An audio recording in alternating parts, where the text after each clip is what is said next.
શ્રી લક્ષ્મીનારાયણ દેવની શ્રી રેવતી બળદેવજી મહારાજની જય.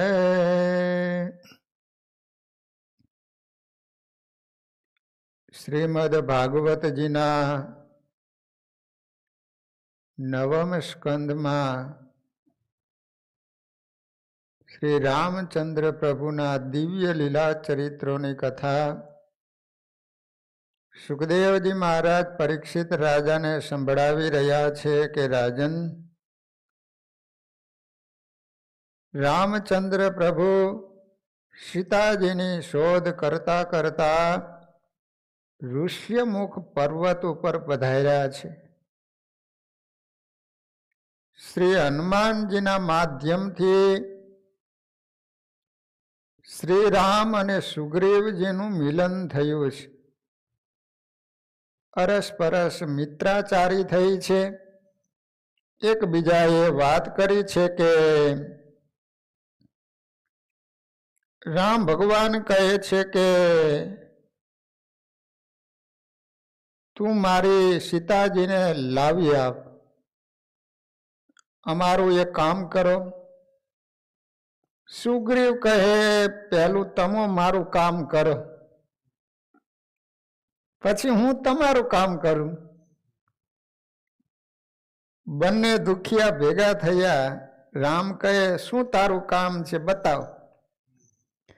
સુગ્રીવ કહે મારા મોટા ભાઈએ મને મારીને કાઢી મૂક્યો, મારી સ્ત્રી લઈ લીધી છે. તે વાલીને મારીને મને ગાદીએ બેસાડો અને મારી સ્ત્રી અપાવો, એ કામ કરો. રામ કહે તારું કામ કરીશ. સુગ્રીવ કહે તે કામ બને એવું નથી, કેમ કે વાલી કોઈથી મરે એમ નથી. તેનું કારણ કોઈ સમયે બ્રહ્મા પોતાના લોકમાં બેઠા હતા. બ્રહ્માજી તેમને આંખમાંથી ચીપડો કાઢીને હેઠો નાખ્યો. આંખમાં ચીપડા વરે ને એમ બ્રહ્માજીએ હાથમાં લઈને આમ હેઠો નાખ્યો. તેમાંથી વૃક્ષરાજ વાંદરો થયો. ચીપડામાંથી તેને હાથ જોડીને બ્રહ્માને કહ્યું કામ સેવા બતાવો મને. બ્રહ્મા કહે પૃથ્વીમાં જેટલા દૈત્ય હોય એ તારે મારી નાખવા. ઋતુરાજ પૃથ્વી પરના સર્વે દૈત્યોને મારીને ફરતો ફરતો વનમાં કુવા ઉપર દિવસના 12 વાગે આવીને બેઠો.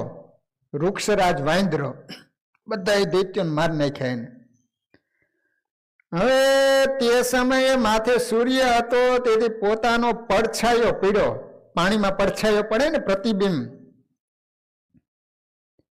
અને જેમ પોતે ચાડા કરે તેમ પડછાયામાં થાય. તે જોઈને પોતે વિચાર કર્યો જે જબરો દૈત્ય આ કૂવામાં બેઠો છે, તે મારા ચાડા પાડે છે, માટે મારે અને મારો. પછી કૂદીને કૂવામાં પડ્યો. તે પાણીમાં જે પડે એ સ્ત્રી થઈ જાય. તેવું શંકર ભગવાનનું વરદાન હતું. એ કૂવામાં પાણી હતું ને એની અંદર જે કોઈ પડે ને એ સ્ત્રી બની જાય. ત્યાં વૃક્ષરાજ વાંદરો એ કૂવાની અંદર પડ્યો એટલે વાંદરો મટી અને સ્ત્રી બની ગયો, કારણ કે શંકર ભગવાનનું વરદાન હતું. એ 1 વર્ષ સ્ત્રી રહે, પછી તેવું જેવું હોય ને એવું સ્વરૂપ થઈ જાય. તેથી વૃક્ષરાજ મટીને 16 વર્ષની કન્યા થઈ. તે કન્યાને જોઈને ઇન્દ્ર વિમાનમાં બેસીને જતો હતો. એ મોહ પામ્યો અને એનું વીર્ય સ્ખલિત થયું અને કન્યાના વાળમાં પડ્યું અને એનો વાલી થયો. શું થયું? ઇન્દ્રનું વીર્ય પડ્યું સ્ત્રીના વાળમાં, અને એ સ્ત્રીના વાળમાંથી જે દીકરો થયો એનું નામ પાડવામાં આવ્યું વાલી. હા, આમ તો ઇન્દ્રનો દીકરો કહેવાય. અને સૂર્ય તે કન્યાને જોઈને મોહિત થયા, તેથી સૂર્યનું વીર્ય સ્ખલિત થયું. તે કન્યાની ગ્રીવા ડોક ઉપર પડ્યું અને એનો હું સુગ્રીવ થયો. આ બંને ભાઈ. હા, એક ઇન્દ્રનું વીર્ય પડ્યું એમાંથી વાલી થયો, અને સૂર્યનું વીર્ય સ્ખલિત થયું અને એમાંથી સુગ્રીવ થયો. 1 વર્ષ કેળે વૃક્ષરાજ સ્ત્રી મટીને વાંદરો થયો. પોતાના 2 પુત્રોને કહેતા અમોને સાથે લઈને બ્રહ્માજી પાસે ગયો. એ તો વૃક્ષરાજ હતો એટલે 1 વર્ષ પછી પાછો વૃક્ષરાજ બની ગયો અને આ બંને દીકરાઓને લઈને બ્રહ્માજીની પાસે ગયા. બ્રહ્માને કહે, મેં દૈત્ય સર્વને માર્યા, પછી કૂવામાં પડ્યો, તેથી સ્ત્રી થઈ ગયો અને મારે 2 પુત્ર થયા અને 1 વર્ષે પાસો હતો તેવો થયો. હવે વૃક્ષરાજ બ્રહ્માજીને કહે છે કે આ બંને પુત્રોને રાખવા ક્યાં મારે? બ્રહ્મા કહે, દક્ષિણમાં કિષ્કંધા નગરીમાં જાઓ. કિષ્કંધા નગરી, ત્યાં મોટા પુત્રને ગાદીએ બેસાડજો અને રાજ્ય કરજો. તે સમયે બ્રહ્માએ વાલીને વરદાન દીધું, કોઈ રીતે તારું મૃત્યુ ન થાય. બ્રહ્માજીએ એને વરદાન આપેલું હતું વાલીને. તારી સાથે કોઈ યુદ્ધ કરવા આવે તો એનું અડધું બળ તારામાં આવે, યુદ્ધમાં કોઈ જીતે નહીં. હે રામ, તે વાલી મરે એમ નથી. સુગ્રીવ ભગવાનને વાત સંભળાવે કે આવી અમારી કથા છે, પણ એના મોતનો એક ઉપાય છે તે હું જાણું છું. રામ કહે, બતાવ, કઈ રીતે મરે? જો સુગ્રીવ કહે, કોઈ સમયે હું અને વાલી વનમાં ગયા હતા, તે ભૂખ્યા થયા હતા, ત્યારે 7 તાડના ફળ લીધા. તાડ આવે ને, ઊંચા ઊંચા ઝાડવા આવે, એના ફળ થાય. તે ફળ તલાવડીની પાયડ ઉપર મૂકીને પાણી પીવા ગયા. તે સમયે સર્પ 7 ફળ ઉપર આવીને સૂતો. મોટો સર્પ ત્યાં આવ્યો, સ્નેક. વાલી કહે, અમારા ખાવાના ફળ વટલાવ્યા, તેથી તે 7 ફળ આ સર્પના સોસરા તાળ ઉગો. એ ફળ હતા ને એમાંથી ઝાડવું ઉગો, આ સર્પના પેટ સોસરું. તે સમયે સર્પને વિંધીને 7 તાળ ઉગ્યા, 7 ઝાડવા ઉગ્યા તાળના. સર્પનો પિતા તક્ષક નાગ આવીને વાલીને કહે, હે દુષ્ટ, તારું મૃત્યુ તો નથી, પણ જે એક બાણે આ 7 તાળ વિંધશે એ તને મારશે. એ ઝાડવા હતા ને આમ ગોળ ગોળ હતા, 7 ઝાડવા. હવે એને એક સાથે વિંધવા કઈ રીતે? આમ લાઈનમાં હોય તો વિંધાઈ જાય, પણ આમ ગોળ ગોળ હતા. એટલે તક્ષકે એમ કીધું કે આ 7 એક સાથે ઝાડવાને વિંધી નાખે ને તો એના દ્વારા વાલીનું મોત થશે, બાકી કોઈ એને નહીં મારી શકે.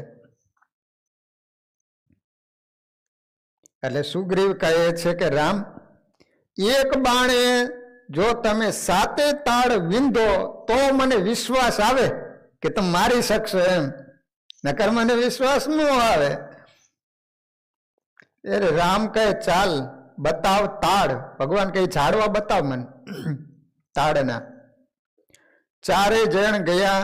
તે તાળો અર્ધચંદ્રના આકારે હતા. રામે વિચાર કર્યો છે, આ 7 તાળ સર્પના ઉપર ઉગ્યા છે, તેથી તપાસ કરીને સર્પના પૂંછડા ઉપર પગ મૂકીને સર્પને ઘણા ભારથી દબાયો. તેથી સર્પને વસમું લાગ્યું. ત્યારે સર્પ સીધો થતા 7 તાળ સરખી લીટીમાં થઈ ગયા. ભગવાને પૂંછડી દબાવી ને, એટલી બધી દબાવી તે સર્પને વહમું લાગ્યું, તો સર્પ સીધો થઈ ગયો. તે ઝાડવા ઓલા સીધા થઈ ગયા અને ભગવાને એક જ તીર માર્યો ને, 7 ઝાડને વીંધી નાખ્યા. એક બાણે ભગવાને વિંધ્યા. ત્યારે સુગ્રીવને વિશ્વાસ આવ્યો કે હવે રામ ભગવાન વાલીને મારી શકશે. પછી સર્વ કિષ્કંધા ગયા. રામે સુગ્રીવને કહ્યું, શહેરમાં જા, વાલીની સાથે યુદ્ધ કર. તારી પાછળ દોડે ત્યારે તું ભાગીને અહીં આવજે, અમો વાલીને મારશું. અમારે તો વનવાસ છે. સુગ્રીવ ગયો, વાલી સાથે યુદ્ધ માંગ્યું. વાલી પાછળ દોડ્યો, બંને બહાર આવ્યા, પ્રભુ પાસે પહોંચ્યા.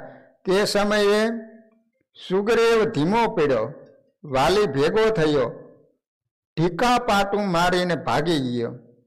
અને રામ વૃક્ષને ઓઠે ઊભા હતા.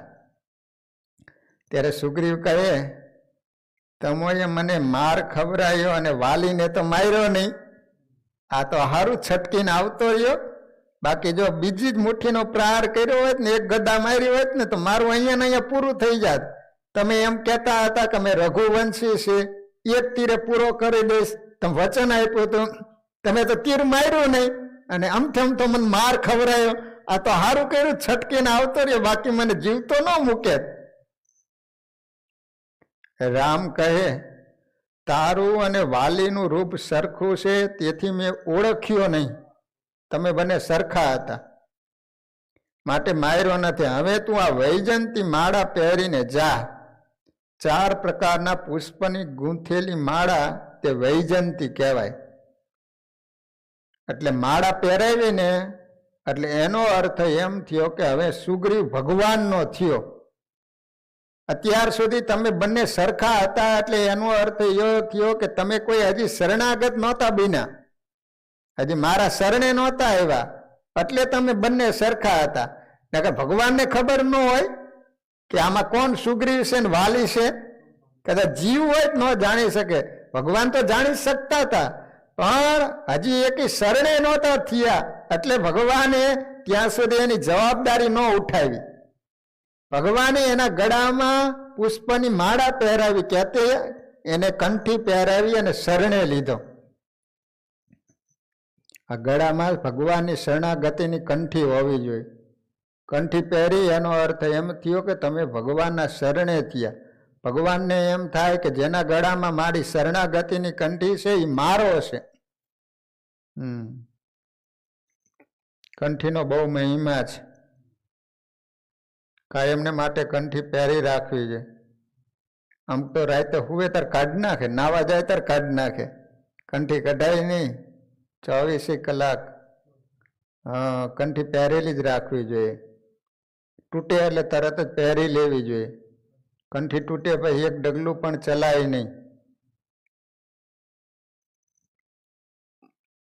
સુગ્રીવ કહે, ફરીથી માર ખવડાવતા નહીં.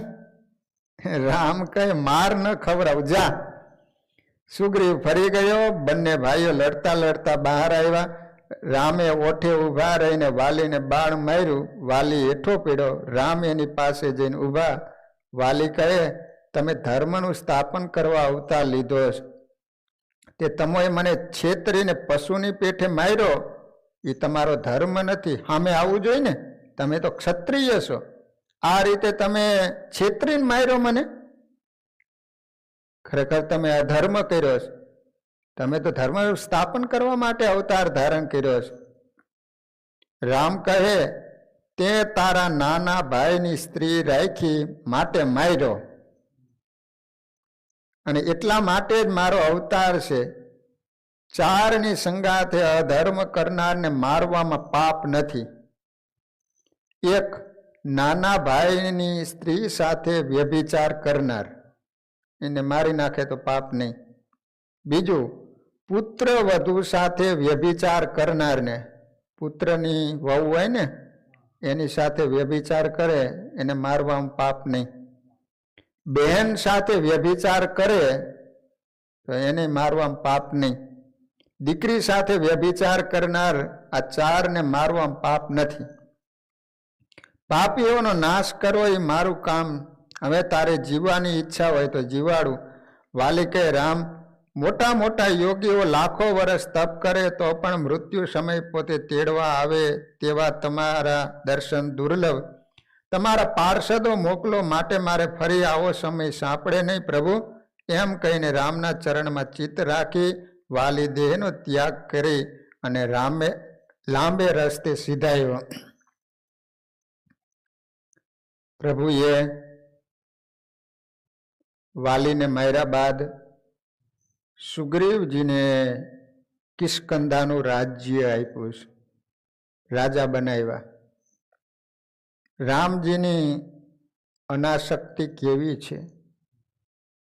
રાવણને માર્યા પછી લંકાનું રાજ્ય મળ્યું, પણ એક પૈસો લીધો નથી ભગવાને. નકર તો સોનાની નગરી હતી ને, 4-5 ઈંટો લઈ લીધી હોય તો સોનાની, પણ અયોધ્યામાં ત્યાંથી એક પણ પૈસો લાવ્યા નથી લંકામાંથી. વિભીષણને રાજ્ય આપી દીધું છે. શ્રી કૃષ્ણને પણ મથુરાનું રાજ્ય મળ્યું હતું, તે પણ ઉગ્રસેનને આપી દીધું, કંસના પિતાને આપી દીધું. પોતે રાજા ન બન્યા ભગવાન. નહીં તો કંસને માર્યા પછી તો રાજ્ય એમને મળ્યું હતું કૃષ્ણ ભગવાનને, પણ છતાંય ભગવાને ન લીધું. પોતે રાજા ન બન્યા, ઉગ્રસેનને ગાદીએ બેસાડ્યા. ભગવાન જેવું બોલે છે તેવું જીવનમાં ઉતારીને કરી બતાવે છે. જ્ઞાનની શોભા ભાષણથી નથી, પણ ક્રિયાત્મક ભક્તિ યોગથી છે. ભગવાન શ્રી રામ પ્રયર્ષણ પર્વત ઉપર બિરાજ્યા છે. રાજ્ય ગાદી મળ્યા પછી સુગ્રીવ રાજવૈભવના સુખમાં ભગવાનને ભૂલી ગયો. એને કીધું હતું ને કે હું તમને સીતાજીની શોધ કરી આપીશ, પણ રાજ્ય મળ્યા પછી ભૂલી ગયો. માણાને સત્તા મળે ને પછી ભૂલી જાય. હા, ચૂંટણી આવે ને ત્યારે તમે જુઓ, મત લેવા માટે આપણા ઘરે આવે એ માણસો, પણ સત્તા મળે પછી કે આપણી સામે જોવે, પૂરું થઈ ગયું. વધુ પડતા સુખો મનુષ્યને ભગવાનથી દૂર લઈ જાય છે. બહુ સુખ આવે ને પછી માણસ ભગવાનનું ભજન નથી કરી શકતો, ભગવાનથી દૂર ચાલ્યો જાય છે, ભગવાનને ભૂલી જાય છે. સત્તા, અતિ સંપત્તિ.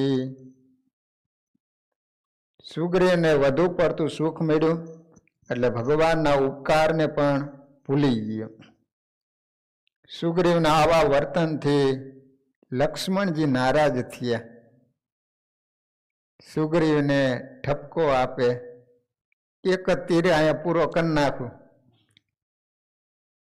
સુગ્રીવ આવી ક્ષમા માગે છે, કહે છે કે મારી ભૂલ થઈ ગઈ. જીવ ખરો ને, ભૂલી ગયો પ્રભુ. રામજીની માયા એવી છે કે મોટા મોટા એમાં ભૂલા પડે છે. મોટા મોટા બુદ્ધિશાળીઓને પણ એ નચાવે છે. તો હું તો પશુ વાનર છું, કામાંધ અને મદાંધ થઈ હું અતિ સુખમાં આપને ભૂલી ગયો. પ્રભુ મને ક્ષમા કરો, મને માફ કરો. ભગવાન જીવના અપરાધને ક્ષમા કરે છે. પ્રભુએ સુગ્રીવને પાસે બેસાડી એના કુશળ પૂછે છે. સુગ્રીવ અને હનુમાનજી સીતાજીને શોધવાના કામમાં લાગી જાય. વાનર સેના ભેગી કરીશ. હનુમાનજી રામજીને પૂછે છે કે મેં માતાજીને જોયા નથી તો હું તેમને કેવી રીતે ઓળખી શકીશ? હનુમાનજીએ કીધું પ્રભુને, મને કોઈક ઓળખ આપો. રામજી કહે કે તેઓ ગોરા છે, વાળ અતિ સુંદર છે. હનુમાનજી કહે છે કે હું બ્રહ્મચારી છું, હું સ્ત્રીના સામે જોતો નથી, કે સ્ત્રીના શરીરનું સ્મરણ પણ કરતો નથી. બીજું કોઈ લક્ષણ મને કહો. રામજી કહે, સીતાજી જો જંગલમાં બિરાજેલા હશે તો જે ઝાડના નીચે બિરાજેલા હશે ને તે ઝાડના પાંદડામાંથી રામ રામ રામનો ધ્વનિ આવતો હશે. તે જો કોઈ ઘરમાં હશે તો એ મકાનની દિવાલોમાંથી રામ રામ રામનો ધ્વનિ આવતો હશે. આવું જોવામાં આવે તો માનજે કે સીતાજી હશે. હનુમાનજીને રામજીએ પોતાના હાથની મુદ્રિકા કહેતા વીંટી આપી. રામ ભગવાને હનુમાનજી મહારાજને વીંટી આપી. કહ્યું કે સીતાજીને મારા બળ અને વિરહની વાત કહી સમજાવીને તરત પાછા ફરજો. હનુમાનજીએ વાનર સેના સહિત દક્ષિણ દિશા તરફ પ્રયાણ કર્યું. જાંબવાન પાસે હનુમાનજી આવ્યા. ત્યાં સમાચાર મળ્યા કે સીતાજી અશોક વનમાં છે. દરિયો ઓળંગીને જે જશે તેને સીતાજી મળશે. આ દરિયો ઓળંગવો મુશ્કેલ છે. બધા વિચારમાં પડી ગયા કે કોણ દરિયો ઓળંગે. ત્યારે જાંબુવાન હનુમાનજીને એમની શક્તિનું ભાન કરાવે છે. રામ નામના સંયમના બળે દરિયો તો શું સંસાર સાગર તરી જવાય છે. હનુમાનજીને આવેશ આવ્યો છે. તમે કહો તો આખી લંકાને પાણીમાં બુડાડી દઉં. જાંબુવાન કે ધીરજથી કામ લેવાનું છે, લંકાને ડૂબાડી દેશો તો સીતાજી પણ ડૂબી જશે. હનુમાનજીએ રામનું નામ લઈ ત્યાંથી ઉડાણ કર્યું. રસ્તામાં સુરસા મળી. સુરસા હનુમાનજી મહારાજ એને મારી નાખી. સુરસા એ જીભ છે. એ જીભ જો લૌકિક રસમાં અટવાઈ જાય તો એ પ્રભુ સ્મરણનો રસ જાણી શકતી નથી. લૌકિક રસમાંથી વિરક્ત થાય તો જ જીવ પ્રભુ સ્મરણના રસને માણી શકે. હનુમાનજી સાયંકાળે લંકામાં આવ્યા છે. લંકાને ચારે તરફથી નિહાળે. લંકાનો વૈભવ અલૌકિક છે. હનુમાનજી વિચાર કરે છે કે મારા ભગવાનની જ ભૂલ આને આટલી બધી સંપત્તિ આપી દીધી. તમે જુઓ તો ખરા કેટલો વૈભવ છે. અલૌકિક લંકા નગરી હતી. હનુમાનજી મહારાજ તો જોઈ રહ્યા. કમાલ છે બાકીઓ. તે વખતે લંકીની તેને અટકાવે છે. હનુમાનજી લંકિનીને મારે છે. લંકિનીએ કહ્યું કે મને બ્રહ્માજીએ કહ્યું હતું કે જ્યારે તને કોઈ વાનર મૃષ્ટિ પ્રહાર કરે ત્યારે માનજે કે રાવણ મરશે. તમે લંકામાં જજો પણ રામને હૃદયમાં રાખીને જજો, કારણ રાક્ષસીઓનો વિહાર જોતા કદાચ તમારી આંખોમાં વિકાર આવશે. માનવ સમાજમાં રહી માનવ થવું સહેલું નથી. એકાંતમાં બેસી બ્રહ્મનું ચિંતન કરવું કદાચ સહેલું હશે. વિલાસી લોકો વચ્ચે રહી નિર્વિકાર રહેવું અતિ મુશ્કેલ છે. ભલે શરીરથી નહીં પણ આંખથી પાપ થાય છે. હનુમાનજીને કોણ બોધ આપી શકે? તેઓ તો સકલ વિષયના આચાર્ય છે. જેનામાં શક્તિ અને બુદ્ધિનો સમન્વય છે એનું નામ હનુમાન. શક્તિ એટલી અને બુદ્ધિના પણ હોશિયાર, ચતુર. ત્યાંથી ઇન્દ્રજીતના મહેલમાં આવ્યા. અતિ સુંદર સુલોચનાને જોઈ એમને થયું કદાચ આ સીતાજી હશે. પણ વિચારે છે કે ના ના ના ના ના, આ દિવાલોમાંથી રામ રામનો ધ્વનિ ક્યાં સંભળાય છે? એકનાથજી મહારાજે સુંદરકાંડનું ખૂબ સરસ વર્ણન કર્યું છે. હનુમાનજી એ સાક્ષાત શિવનું સ્વરૂપ છે, રુદ્રનો અવતાર છે. શિવજીએ હનુમાનજીનો અવતાર લીધો ત્યારે પાર્વતીજીએ પણ અવતાર લેવાની હઠ કરી. શિવજી કહે છે કે ના, મારે બ્રહ્મચારી રહેવું છે. પાર્વતી કહે છે કે હું તમારા વગર રહી શકીશ નહીં. એટલે શિવજી થયા હનુમાન અને પાર્વતી થયા એનું પૂંછડું. આખી રાત હનુમાનજીએ સૂક્ષ્મ રીતે પરિભ્રમણ કર્યું છે પણ ક્યાંય સીતાજી દેખાતા નથી. સવારના સમયે વિભીષણના મહેલમાં આવે છે. જાગતા વેત વિભીષણ રામ નામનું સ્મરણ અને ઉચ્ચારણ કરે છે. હનુમાનજીને આશ્ચર્ય થયું કે રાક્ષસોની દુનિયામાં કોણ વૈષ્ણવ હશે? રામ રામ રામ આવો અવાજ સંભળાણો લંકામાં. હનુમાનજી વિચાર કરે કે રાક્ષસોની નગરી અને અહીંયા રામનું નામ. હનુમાનજીએ બ્રાહ્મણનું રૂપ ધારણ કર્યું અને વિભીષણના મહેલમાં પ્રવેશ કર્યો. વિભીષણ પૂછે છે કે આપ કોણ છો? રામ તો નથી ને? સવારે આપના દર્શન થયા તે તો મારું કલ્યાણ થશે. હનુમાનજીએ બધી વાત કહીને પૂછે છે કે સીતાજી ક્યાં છે? ઈ પેલી વાત કરો ને. વિભીષણ સીતાજી ક્યાં અને કેવી રીતે મળશે એની માહિતી આપી છે અને કહે છે કે તમારા દર્શન થયા એટલે અમે જરૂર મને રામના દર્શન થશે. હું તો અધમ છું પણ તમારે લીધે રામ મને અપનાવશે. હનુમાનજી અશોકવનમાં આવ્યા. સીતાજી સમાધિમાં બેઠા છે. હે રામ હે રામ હે રામનો જપ જપે છે. માતાજીનું શરીર દુર્બળ છે, હાવ સુકાઈ ગયા છે. માતાજીને મનથી પ્રણામ કરી જે ઝાડ નીચે સીતાજી બેસી ધ્યાન કરતા હતા તે ઝાડ પર બેસીને રામકથા કહેવાની શરૂઆત કરી. શ્રી રામે અનેક વાનરોને સીતાજીને શોધવા મોકલ્યા છે. હું રામદૂત લંકામાં આવ્યો છું. આજે મારું જીવન ધન્ય થયું. મને આજે સાક્ષાત આદ્ય શક્તિ સીતાજીના દર્શન થયા. સીતાજીને કાને આ શબ્દો પીડ્યા અને પૂછે છે કે આ કોણ બોલે છે? મને પ્રત્યક્ષ દર્શન કેમ આપતા નથી? માતાજી બોલાવે છે. જાણી હનુમાનજીએ કૂદકો માર્યો અને નીચે આવી સીતાજીને પ્રણામ કર્યા છે. કહે છે કે માં, હું રામદૂત છું, તમે મારી માતા છો. માં, રામજી તમારી ઉપેક્ષા કરતા નથી, તે જલ્દી પધારશે. પછી માતાજીને પૂછે છે કે માં, મને ભૂખ લાગી છે.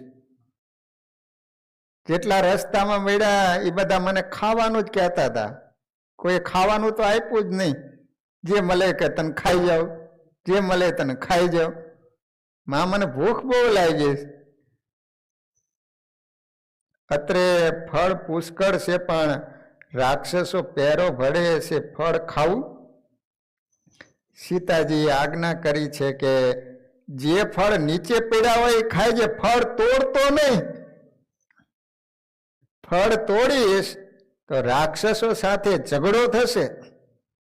હનુમાનજીએ વિચાર્યું કે ફળ તોડવાની ના પાડી, ઝાડ હલાવવાની કે ઉખેડવાની ક્યાં ના પાડી? હનુમાનજી ઝાડને હલાવે, ફળ નીચે પડે, તે ખાય. અમુક ઝાડો તો ઉખડી ગયા. હનુમાનજીએ દિવ્ય વાનરનું સ્વરૂપ ધારણ કરેલું. પૂછને કહ્યું કે તું તારું કામ કર. પૂછ બધાઈને મારે રાક્ષસીઓનો સંહાર કર્યો છે. ઇન્દ્રજીત તે વખતે ત્યાં આવે છે. ઇન્દ્રજીત બ્રહ્માસ્ત્ર છોડે. હનુમાનજીએ બ્રહ્માસ્ત્રને માન આપ્યું. ઇન્દ્રજીત હનુમાનજીને રાજ્યસભામાં લઈ આવ્યા. રાવણે પૂછ્યું, અરે બંદર, તો કહા સે આયા હે? હનુમાનજીએ સામો પ્રશ્ન કર્યો કે અરે દસમુખ, તને ઉપદેશ આપવા આવ્યો છું. તે શિવજીને પ્રસન્ન કર્યા, પણ સીતાજીને આવી રીતે ઘરમાં રાખે છે. તું રામજીને શરણે આવ, રામ તારા સર્વ પાપ માફ કરશે. પણ રાવણ કંઈ માનતો નથી. કહે છે કે આ પૂંછમાં જ બહુ શક્તિ છે, તે પૂંછને જ બાળી નાખો. આ પૂંછડું ચમત્કારી છે. હનુમાનજી પૂંછને વધારે જાય છે. લંકાના કોઈ કાપડિયાના દુકાનમાં કાપડ બાકી રહ્યું નથી. કાભા વીટેડા કરે. સર્વ કાપડ હનુમાનજીના પૂંછને લગાડવામાં આવ્યું અને પછી અગ્નિ મૂકવામાં આવ્યો. હનુમાનજી કહે છે કે આ પૂંછ યજ્ઞ થાય, તેના તમે યજમાન છો, તમે ફૂંક મારો. રાવણ ફૂંક મારવા ગયો અને એની દાઢી બળવા લાગી. કૂદાકૂદ કરી હનુમાનજી આખી લંકાને બાળી. આ બાજુ રાક્ષસીઓ સીતાજીને કહે છે કે તમારી પાસે આવેલા એનું પૂંછડું રાક્ષસો બાળે, તેથી સર્વ જગ્યાએ આગ ફેલાવે. સીતાજી અગ્નિદેવને પ્રાર્થના કરે. અશોક વનનો અગ્નિ શાંત થયો. સીતાજી જ્યાં બેઠા ત્યાં કંઈ નહોતી. હનુમાનજીએ સમુદ્ર કિનારે આવીને જોયું તો આખી લંકા ધગધગ બળે. વિચારે છે કે આ તો ખોટું થયું. આગ અશોક વન સુધી પહોંચશે તો? પૂંછને સમુદ્ર સ્નાન કરાયું, અગ્નિ શાંત થાવ. અને અશોક વનમાં આવ્યા, જોયું તો અશોક વનનું એક પણ પાંદડું બેડ્યું નહોતું, ઝાડ બેડ્યું નહોતું. સીતાજીએ હનુમાનજીને આશીર્વાદ આપ્યા છે. કાળ તને મારી શકશે નહીં. આ સીતાજીના આશીર્વાદ છે હનુમાનજીને. કાળ પણ તને નહીં મારી શકે. સંતો તારી પૂજા કરશે, અષ્ટ સિદ્ધિ તારી સેવા કરશે. તારો જગતમાં જય જયકાર થશે.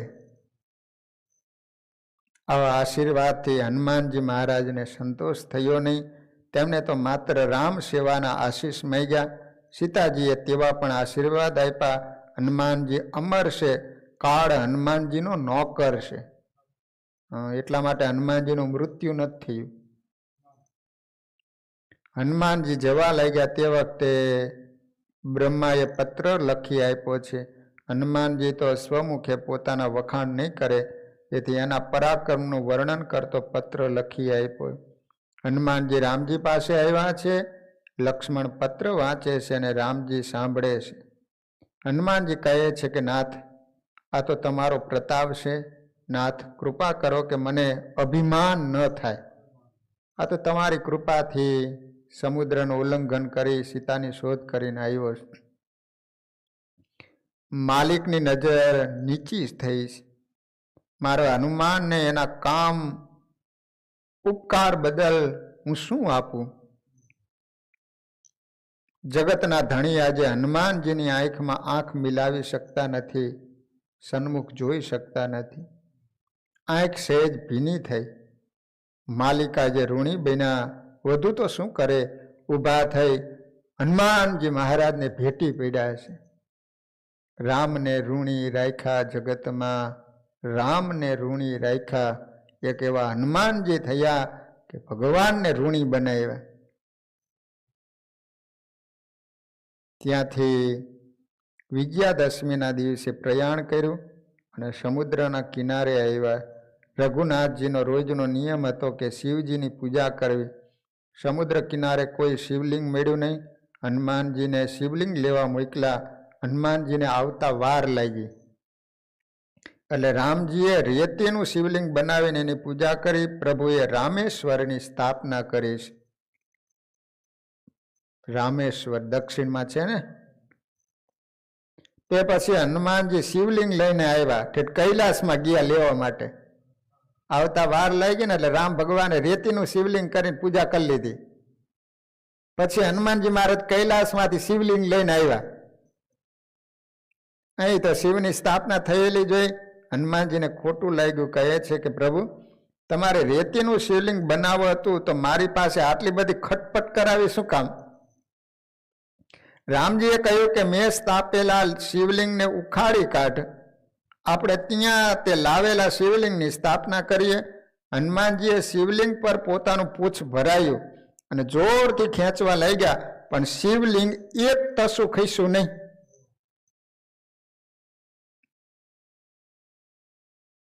કહેવાય છે કે આજ પણ શિવલિંગ ઉપર પૂંછના કાપા છે. હનુમાનજી મહારાજ આમ પૂછ કરીને ખેંચ્યો હતો ને, એના કાપા પડી ગયા છે. હનુમાનજી નારાજ થયા.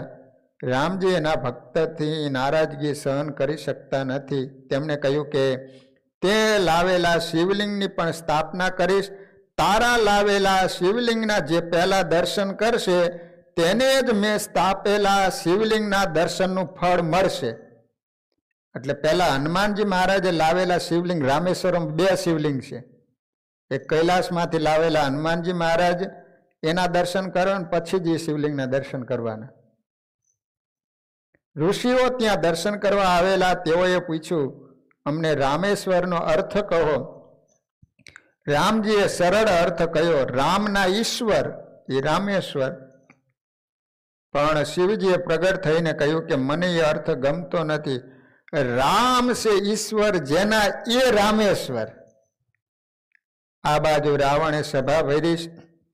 વિભીષણ કહે છે કે મોટા ભાઈ, તમે રામજીને શરણે જાઓ, સીતાજીને આપી દો. રાવણે માન્યું નહીં અને વિભીષણને લાત મારી, લંકામાં કાઢી મૂક્યા.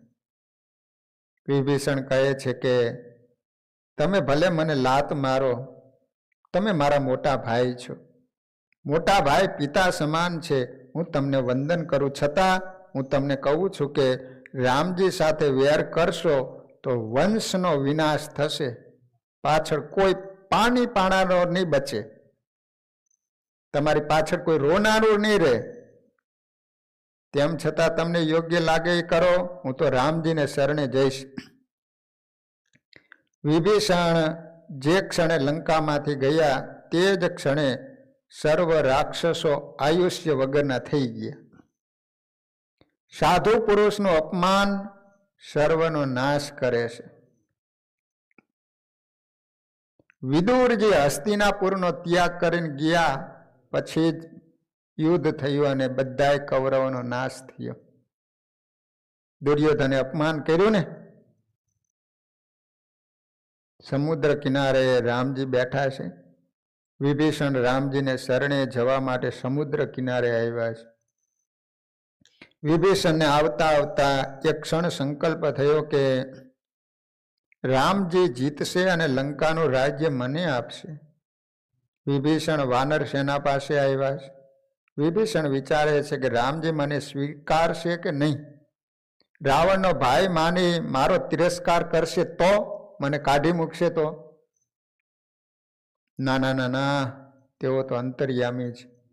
મારો શુદ્ધ ભાવ છે, તેઓ મને જરૂર અપનાવશે. સુગ્રીવે રામજી પાસે આવી સમાચાર આપ્યા કે રાવણનો ભાઈ વિભીષણ આવ્યા છે. લાગે છે કે રાક્ષસોની આ માયા છે અને આપણો ભેદ જાણવા આવ્યો હોય એમ લાગે છે. રામજી તો બધું જાણે છે. તેઓ સુગ્રીવને પૂછે છે કે શું કરીશું. સુગ્રીવે કહ્યું કે રાજનીતિ એમ કહે છે કે શત્રુનો વિશ્વાસ રાખવો નહીં. આ શત્રુનો ભાઈ છે એટલે એના ઉપર વિશ્વાસ રાખી શકાય નહીં. રામજી કહે છે કે તે શું બોલે છે તે મને કહો. સુગ્રીવે કહ્યું કે તે તો કહે છે કે શરણમ ગતઃ, શરણે આવું છું. હનુમાનજીએ આવી વકીલાત કરી છે. કહે છે કે આ કપટથી બોલતો નથી, એનો સ્વર આર્ત, તેના હૃદયમાં છળ કપટ નથી, તે શરણે આવ્યો, એનો સ્વીકાર કરવો જોઈએ. રામચંદ્રજીએ કહ્યું કે કોઈ પણ જીવ મારી પાસે આવીને કહે કે હું શરણે છું, એને ઉપેક્ષા હું કરતો નથી, તેથી તેને હું અપનાવું છું. સુગ્રીવ કહે છે કે કદાચ કપટથી બોલતો હશે. રામજી કહે કે કપટથી બોલે કે ભાવથી બોલે, પણ તે બોલે છે શરણમ ગતઃ, શરણે આવ્યો છું. જીવનો ધર્મ છે શરણે આવવું અને મારો ધર્મ છે શરણે આવેલાનું રક્ષણ કરવું. વિભીષણના સ્વર ઉપરથી લાગે છે કે દુઃખી થઈ આવ્યો છે. રાવણે એને લાત મારી છે. રામજીએ વિચાર્યું સુગ્રીવ કિષ્કંધાનો રાજા બન્યો છે, વિભીષણ લંકાનો રાજા થવાનો છે. રાજાનું સ્વાગત રાજા કરવા જાય તે યોગ્ય. રામજીએ સુગ્રીવને આજ્ઞા આપી, તમે વિભીષણનું સ્વાગત કરીને મારી પાસે લઈ આવો. જ્યારે જીવ મારી સન્મુખ થાય ને ત્યારે એના કરોડો જન્મના પાપ નાશ પામે છે. જે મનુષ્ય નિર્મળ મનનો હોય તે મને પ્રાપ્ત કરે.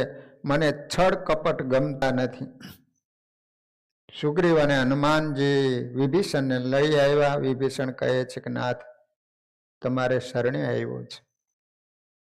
કોઈ જીવ રામજીને શરણે આવે તો રામજી ઉઠીને ઊભા થાય છે. રામજી ઊભા થયા, એનું સ્વાગત કર્યું. પ્રેમની મૂર્તિ. રામે પ્રથમ મિલનમાં વિભીષણને કહ્યું છે કે તું મને મારા ભાઈ લક્ષ્મણ સમાન પ્રિય છે. સમુદ્રનું જળ લઈ આવો. મારે અત્યારે જ વિભીષણને લંકાનો રાજા બનાવી એનો રાજ્ય અભિષેક કરવો છે. સુગ્રીવને આ ગમ્યું નહીં. તે વખતે એ બોલ્યો છે કે રાજ્ય નીતિ કહે છે કે યુદ્ધના સમયે રાજા સેનાપતિને આધીન હોય. તમારા સેવક તરીકે નહીં પણ એક સેનાપતિ તરીકે કહું છું કે આપનો સ્વભાવ બહુ ઉતાવળિયો છે. આપે બહુ ઉતાવળ કરીશ. વિભીષણ આજે શરણે આવ્યો, એને લંકાનું રાજ્ય આપી દીધું, પણ જો 2-4 દિવસ પછી રાવણની મતિ સુધરે અને આપને શરણે આવે અને સીતાજીને પાછા સોંપે તો પછી રાવણને શું આપશો? વિભીષણને પાછો ગાદી ઉપરથી ઉઠાડશો? માટે હું કહું છું કે વિભીષણને લંકાનું રાજ્ય અત્યારે ના આપો. રામજીએ કહ્યું, હું બહુ વિચારીને એક જ વાર બોલું. મારી 3 પ્રતિજ્ઞાઓ છે. ભગવાન કહે, એક વચની, એક બાણી અને એક પત્ની વ્રત ધારી.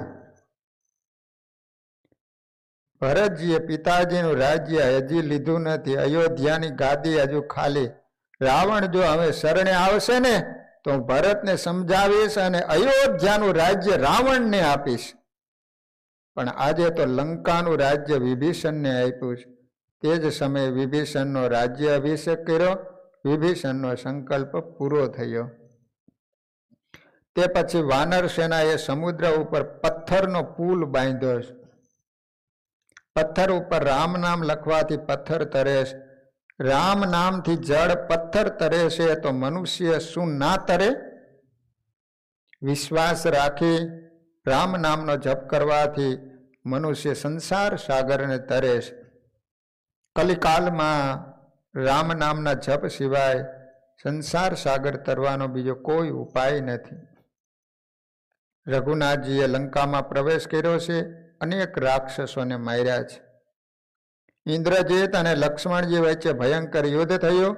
લક્ષ્મણ જીતેન્દ્રિય છે. જે જીતેન્દ્રિય જીત લક્ષ્મણ છે તે ઇન્દ્ર કરતા પણ મોટો છે. ઇન્દ્રજીતને પણ તે મારી શકે છે. લક્ષ્મણે ઇન્દ્રજીતનું માથું કાપ્યું છે. ઇન્દ્રજીતનો હાથ સુલોચનાના કહેતા ઇન્દ્રજીતની પત્નીના આંગણામાં આવ્યો અને હાથે લખી આપ્યું કે લક્ષ્મણ સાથે લડતા મારો વધ થયો છે. સુલોચના વિલાપ કરે છે, મારે હવે નથી જીવવું. મારા પતિદેવનો હાથ આવ્યો છે પણ મને મસ્તક લાવી આપો. મસ્તક લઈને મારે સતી થવું છે. સુલોચના રાવણ પાસે ગઈ. ઇન્દ્રજીતનું મસ્તક માંગ્યું. રાવણે કહ્યું કે મસ્તક મારી પાસે નથી આવ્યું. વાનરો તે રામજી પાસે લઈ ગયા છે. સુલોચના કહે છે કે તમે મસ્તક મગાવી આપો. રાવણ કહે છે કે હું માગીશ તો વાનરો મસ્તક આપશે નહીં, પણ હું તને એક યુક્તિ બતાવું, તે પ્રમાણે કરીશ તો મસ્તક મળશે. તારા પતિનું મસ્તક રામજી જરૂર તને આપશે. તેની પાસે જા. અગ્નિમાં પ્રવેશ કરતા પહેલા તું રામજીના દર્શન કર, રામજીને વંદન કર. સુલોચના કહે છે કે તમે મને શત્રુ પાસે કેમ મોકલો છો? હું અતિ સુંદર છું. ત્યાં જઈશ તો મને જોતા શત્રુઓની દાનત બગડશે તો અનર્થ થશે. ત્યારે રાવણે તે વખતે રામજીના વખાણ કર્યા છે. કહે છે કે રામજી જગતની બીજી સ્ત્રીઓને માતૃવત જુએ છે. રામ તને માતા જેમ માનશે, તારા વખાણ કરશે. હું રામ જોડે વેર રાખું છું પણ તેઓ મને શત્રુ માનતા નથી. રામ દરબારમાં કદી અન્યાય થયો નથી. રામજી જેવો કોઈ મહાન થયો નથી. મને સંપૂર્ણ વિશ્વાસ છે કે તને મસ્તક આપશે. શત્રુ રાવણ પણ રામજીના વખાણ કરે. શત્રુ પણ જેના વખાણ કરે એ ભગવાન. સુલોચના રામજી પાસે આવ્યા છે. રામજીએ એને માન આપ્યું છે, એના વખાણ કર્યા છે. સુલોચના મસ્તક માગે છે કે મારા પતિનું તમે મસ્તક આપો. રામજીએ સુલોચનાને એના પતિનું મસ્તક આપ્યું છે. સુલોચના અતિ વિલાપ કરે છે. સુલોચનાનો વિલાપ જોઈ માલિકનું હૃદય પીગળ્યું છે. રામજી કહે છે કે તમે કહો તો તમારા પતિને હું જીવતો કરું, તને 1000 વર્ષનું આયુષ્ય આપું. ત્યારે સુલોચનાએ ના પાડી. મારા પતિ યુદ્ધ કરતા કરતા મર્યા, તેથી વીર ગતિને પામ્યા છે. તમે જો એને જીવતા કરો તો એ મને ઠપકો આપે. રામ રાવણનું ભયંકર યુદ્ધ થયું. રાવણની ડૂટીમાંનું અમૃત અગ્નાસ્ત્ર દ્વારા સૂકવી નાખ્યું અને રાવણનો વિનાશ કર્યો. સીતાજીને હનુમાનજીને વિજયની ખબર આપીશ. ઇન્દ્રિય સુખ માટે પ્રવૃત્તિ કરે એ રાવણ, જેને સાચા સુખની દિશાનું ભાન નથી, એનો વિનાશ નક્કી છે. પ્રભુએ લંકાનું રાજ્ય વિભીષણને આપ્યું. પ્રભુએ કંઈ લીધું નથી. વાનરોનું બહુ સન્માન કર્યું છે. પુષ્પક વિમાનમાં રામ સીતાએ ત્યાંથી પ્રયાણ કર્યું છે. રસ્તામાં પ્રભુ સીતાજીને રામેશ્વરની સ્થાપના કરી હતી બતાવે છે. પુષ્પક વિમાન પ્રયાગરાજ પાસે આવ્યું છે. ભરતજીએ આપેલી 14 વર્ષની અવધિનો આજે છેલ્લો દિવસ છે. રામજી કહે છે કે ભરતજીને હું પરત આવું છું એની ખબર નહીં પડે તો પ્રાણ ત્યાગ કરશે. હનુમાનજીને ભરતજીને ખબર આપવા સૌથી આગળ જવા માટે આજ્ઞા કરી છે. હનુમાનજી મહારાજ ભરત પાસે આવ્યા. ભરતજી રામજીની પાદુકાનું પૂજન કરી રામ નામનો જાપ કરે છે. હનુમાનજી કહે છે કે ભરતજી, રામજી પધારે છે. અયોધ્યા વિમાન અયોધ્યા પાસે આવે છે. રામજીના વિમાનને જોતા ભરતજીને અતિશય આનંદ થયો છે. વિમાનમાંથી ભગવાન ઉતરા અને ભરતજીને ઉઠાવીને આલિંગન આપ્યું છે. રામ અને ભરત જ્યારે મળ્યા ને ત્યારે લોકોને ખબર પડતી નથી કે આમાં રામ કોણ અને ભરત કોણ. બંનેના શ્યામ વર્ણ વળકર સરખા છે અને શરીર દુબળા થઈ ગયા છે. અયોધ્યા આવીને રામજી સૌ પ્રથમ કૈકેયી માને પગે લાગ્યા છે. કૈકેયીએ પોતાનો કનક ભવન રાજમહેલ રામજીને રહેવા આપ્યો છે. વશિષ્ઠ મુનિ મુહૂર્ત આપે છે. વૈશાખ માસ શુક્લ પક્ષ સપ્તમીના દિવસે રામજીનો રાજ્ય અભિષેક થયો છે. સીતાજી સાથે કનક સિંહાસન ઉપર રામચંદ્રજી પ્રભુ બિરાજ્યા છે. રામ રાજ્યમાં કોઈ ભિખારી નથી એવું વર્ણન છે કે જેને ઈચ્છા હોય તેને જ મૃત્યુ આવે. ઈચ્છા મૃત્યુ. કોઈ પણ દરિદ્ર નહીં, કોઈ પણ રોગી નહીં. અયોધ્યામાં કોઈ ડોક્ટર જ નહોતા, કોઈ બીમાર જ નહોતું પડતું, કોઈ લોભી નહીં, ક્યાંય ઝઘડો નહીં, અધર્મનું પારકું ધન લેવાની કોઈને ઈચ્છા જ નહીં. રામ રાજ્યમાં પ્રજા સર્વ રીતે સુખી હતા, કોઈ દુખી જ નહોતા.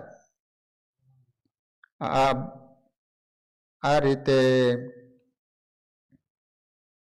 રામચંદ્ર પ્રભુ 14 વર્ષનો વનવાસ પૂર્ણ કરી રાવણ જેવા અનેક અસુરોનો સંહાર કરી પૃથ્વી ઉપર ધર્મનું સ્થાપન કરવા માટે પ્રભુ પધાર્યા હતા.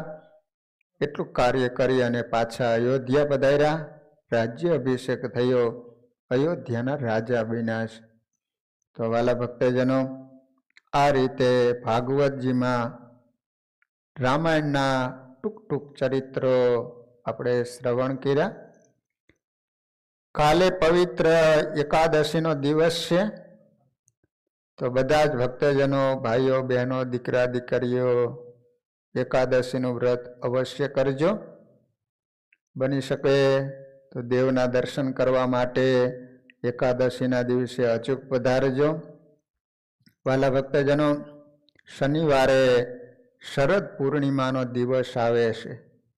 શરદ પૂર્ણિમા એટલે કૃષ્ણ પરમાત્મા ગોપીઓને પોતાનું સુખ આપવા માટે રાસ રમેલા, 6 મહિનાનો જે રાસ રમેલા એનો અદ્ભુત દિવસ એટલે શરદ પૂર્ણિમાનો દિવસ. તો વાલા ભક્તજનો, શરદ પૂર્ણિમાના દિવસે આપણા મંદિરમાં સુંદર મજાના રાસોત્સવનું આયોજન કરવામાં આવેલું છે. એટલે શરદ પૂર્ણિમાના દિવસે બધા જ ભાઈઓ અને બહેનોએ રાત્રે 8 થી 10 વાગ્યા સુધીનો પ્રોગ્રામ રાખવામાં આવેલો છે. એટલે શરદ પૂર્ણિમાના દિવસે બધા જ ભક્તજનો તમે રાસ રમવા માટે, દર્શન કરવા માટે રાત્રે 8 થી 10 વાગ્યા સુધીનો પ્રોગ્રામ રાખેલો છે. તો અચૂક અત્યારથી જ નક્કી કરી રાખજો અને શરદ પૂર્ણિમાના દિવસે અવશ્ય રાસ લેવા માટે તમે મંદિરે પધારજો. તો કાલે એકાદશીનો દિવસ છે. તો અહીંયા હરિસ્મરણ સાથે કથાને વિરામ. શ્રીપતિમ શ્રીધરમ સર્વદેવેશ્વરમ ભક્તિધરમ આત્મજમ વાસુદેવ ઓમ હરિ માધવમ કેશવમ કામદમ કારણમ સ્વામિનારાયણમ નીલકંઠમ ભજે સહજાન સ્વામી મહારાજની. સ્વામિનારાયણ સ્વામિનારાયણ સ્વામિનારાયણ સ્વામિનારાયણ સ્વામિનારાયણ.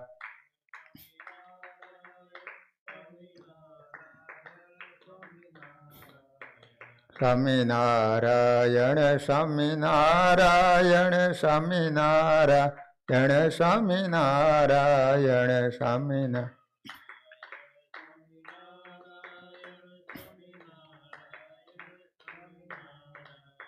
સ્વામિનારાયણ સ્વામિનારાયણ સ્વામિનારાયણ સ્વામિનારાયણ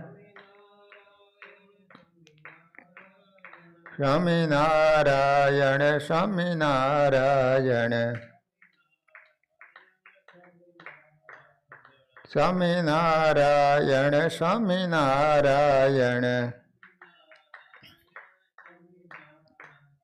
સ્વામિનારાયણ સ્વામિનારાયણ સ્વામિનારાયણ સહજાન મહારાજની હરિકૃષ્ણ મહારાજની નરનારાયણ દેવની લક્ષ્મીનારાયણ દેવ રેવતી બળદેવજી મહારાજની બધા જ હરિભક્તોને ઘણા ભાવથી જય સ્વામિનારાયણ.